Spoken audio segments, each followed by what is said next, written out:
My name is Mrs. Jemima Emmanuel, and I am from Edo State, blessed with a husband and two lovely children.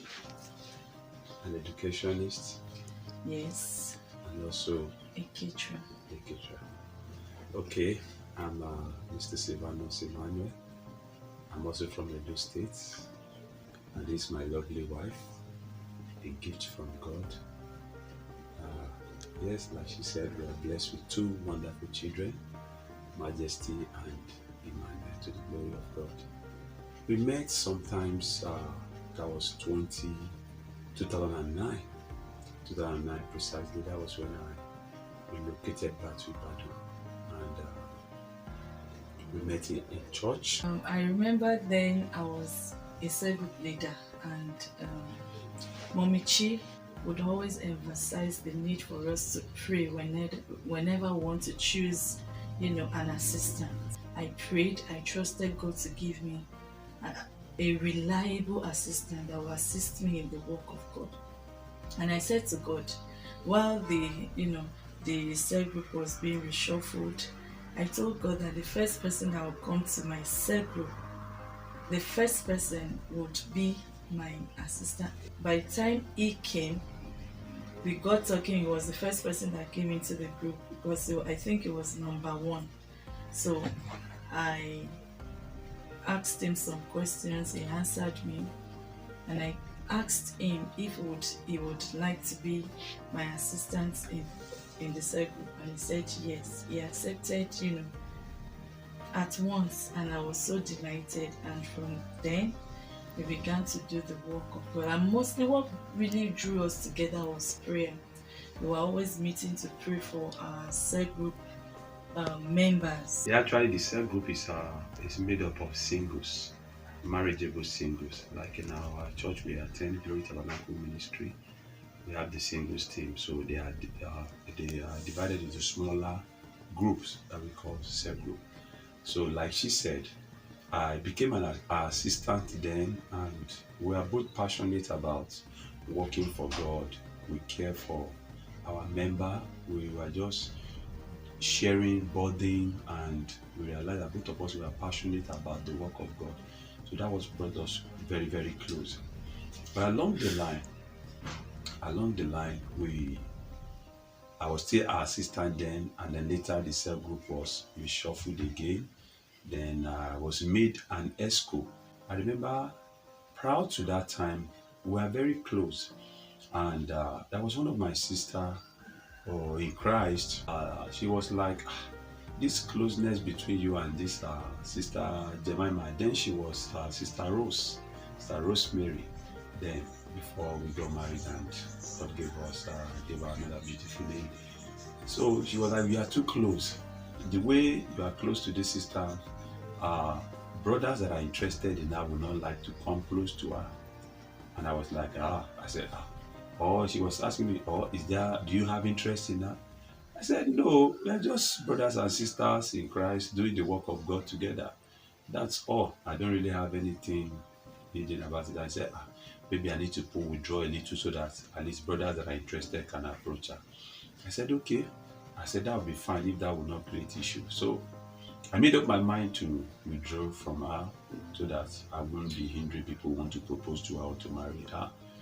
And then I remember that night, as I was meditating on the word of God that night, I heard the Lord spoke to me clearly. He said, watch over her. Watch over her. So I just felt that, I knew it was God speaking to me. So I felt that God wanted me to keep watching over her. But I didn't know that word was beyond my understanding at that moment. So I felt, okay, well, I will be watching over her from afar, but I will not be too close to her. So along the line, we were still together. Then she went for NC then to do NC, College of Education. And that time I was getting much busier with the work of God because of my position as an ESCO in the singles team in church, while she also was always traveling for school and coming back, and she was also still very, very busy. And I know her then, to be very, very industrious. She was very, very hardworking. Till now, she has not changed. So that word, I remember I wrote that word down. So along the line, while I was trusting God for a partner, I had some revelation about a particular sister, and who happens to be somebody I knew some years back, and I felt God was leading me to so I proposed to the person, and the person was actually in Cyprus then doing a scholarship program there. So for almost 1 year, she kept me on hold, and most people around me kept asking uh, if I and her, that is Sister Jemima, if there is anything between us. Oh, nothing, there is nothing between me and this sister, nothing can ever be between us. We are just brothers and sisters. So I keep using that, on different occasions, not knowing that God had something, something that will shock me one day. So uh, the sister I proposed to in Cyprus then, along the line, as I was praying, trusting God to wait for a response, almost 1 year, the Lord gave me a series of revelations, but I did not understand those revelations. I just felt that I know so much about God, so I know so much about this issue of getting, how to be convinced, persuaded about God leading you to somebody. I didn't know that there are other things. There is a need for me to also seek counsel, seek prayers, trust God to confirm from different sources. All this I did not put into consideration then. So I just took that decision and just went on my own. But God was saying something along the line about the person which I did not understand until one of our elders' wife in church then just called me one day and she said, Bro Silvanus, how far with your marital issue? How far with this sister you proposed to in Cyprus?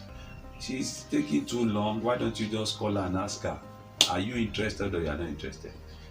The next day I called her and I was shocked to receive a no for an answer.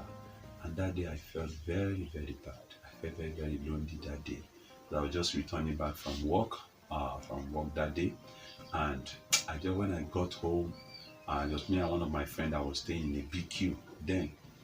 And I just lied down on the bed, heard the voice of the Lord.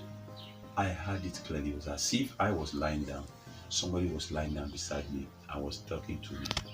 And the Lord was speaking to me. He said, did you remember the story of the Benjamites when they offended the other tribe by raping the wife of the concubine of a Levite, and how the other tribe had to gather to wipe them out because of the evil they did? I said, I remember. God said, how many times did they go? I said, they actually made an attempt 3 times. It was the 3rd time that they had victory. And that spirit that was talking to me was just asking me, I said, don't worry. This 3rd person I'm going to bring to you is going to be your wife. And then I was still on the bed lying down. And the voice said, did you remember what I said to you some years back? What I said to you about watching over somebody? And I was like, I remember. He said, did you know that statement is actually in Ephesians chapter 5, verse 27? That the man is supposed to watch over the wife, taking care of her, nurturing her, bringing, making her blameless so that you can present her to the Lord for faultless. And I was like, And he said, now, that word was the word I have given to you concerning your marital life. That person that said you should watch over is the person I've chosen to you for a while. I was like, no, I just screamed. I was alone in the room. I was screaming, this can't be. I was hearing this voice so loud. Everywhere was quiet. And the Lord told me, that is the woman I've chosen for you. So that night, I couldn't sleep. The following day, I was to meet with one of the ESCO 2 in the singles team. That's when she came to my office and she was like, Bro Silvanus, 2 years ago, God revealed to me about a particular sister. That was the next day. He said about the particular sister that he said to me that sister is your wife. He mentioned the same person God spoke to me about last night. That this same sister. So God brought her that money to confirm what he told me the previous day. And the same evening of that day, I went to one of my elder, and the elder said, 2 years ago, that was the same thing he said. About 2 years ago, God revealed to me somebody was going to be your wife. and that person, you know the person, this and that. I said that, who is the person? And he mentioned the same person, the same day in the evening. So I went home that evening. One of my friends, who was also a brother in Christ, came to meet me at home. Came that same day, Brother Samuel is here, to confirm the same thing that somebody told me in the morning, another person told me in the afternoon, another person told me in the evening, just the following day. And the Lord said something to me, which I believe should be a lesson to as many young people too, who are trusting God for partners and making bad decisions in life. He said to me, he said, in all your knowing, you did not make room for my counsel. I cannot forget that statement. He said, in all your knowing, you did not make room for me, for my counsel. You can see God counsel through praying. You can see God counsel through genuine men of God to guide you. But these are things I didn't factor then when I was proposing to the other person. But God dealt with me in all this way. So eventually, one morning, I sat down to pray and I said, Lord, please, can you please convince me convince me one more time that this sister, she is my wife. And as I was praying, I just went into a trance and I saw a vision.